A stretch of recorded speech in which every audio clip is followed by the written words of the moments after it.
આજે અમારી ગુજરાત કિસાન સંઘર્ષ સમિતિની બહુ સ્પષ્ટ માંગ છે કે જો પરમ દિવસે પ્રશાસનને પોલીસને આ કંપનીએ ગેરમાર્ગે દોર્યા હોય તો પહેલાં એમની સામે કાયદેસરની કાર્યવાહી કરવામાં આવે।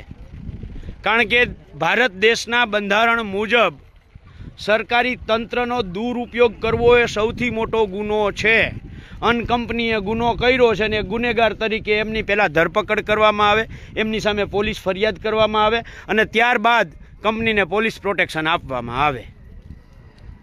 અને જો આજે ખાડા કર્યા છે, આ ખાડાઓ ખોટા હોય તો પણ એ જ જો પરમ દિવસવાળી વાત સાચી હોય ને આજવાળી વાત એમની ખોટી હોય તો પણ એણે પોલીસ પ્રશાસનને ગેરમાર્ગે દોર્યું છે અને એ મુજબ એમની વિરુદ્ધ કાર્યવાહી કરવામાં આવે। કાયદો તો ખેડૂતને હરખો લાગુ પડે અને કંપનીને હરખો લાગુ પડે।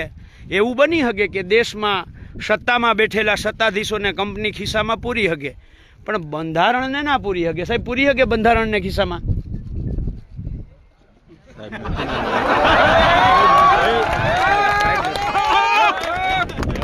બંધારણને ખિસ્સામાં કોઈ ના પૂરી શકે, કાયદાને ખિસ્સામાં કોઈ ના પૂરી શકે। અને આ પોલીસ તો આપણી બાહોશ પોલીસ છે, કાયદાનો સંપૂર્ણ પાલન કરનારી પોલીસ છે, એટલે જ તમને પરમ દિવસે ઉપાડી ગયા હતા।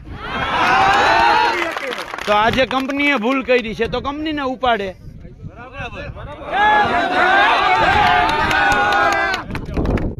અને બેમાંથી એક વાત તો કાં ખોટી કે સાચી સાબિત થાય કે ના થાય? ચેતનભાઈ